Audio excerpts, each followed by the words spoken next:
সবাইকে রাতে রাতে বন্ধুরা, গোপালের রান্নাঘরে আজকে কি রান্না তোমাদের সাথে শেয়ার করি। সবাই অবশ্যই লাইক, কমেন্ট, শেয়ার, চ্যানেলটাকে সাবস্ক্রাইব করে দাও।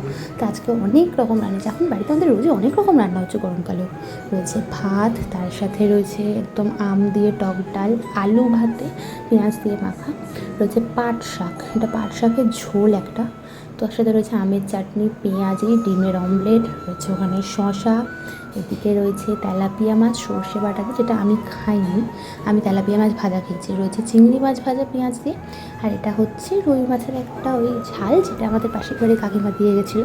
তো এরকম দেওয়া নেওয়া চলতেই থাকে। তো আজকের মতো সবাইকে রাধে রাধে বন্ধুরা, তোমাদের রেসিপিগুলো কেমন লাগলো জানিও।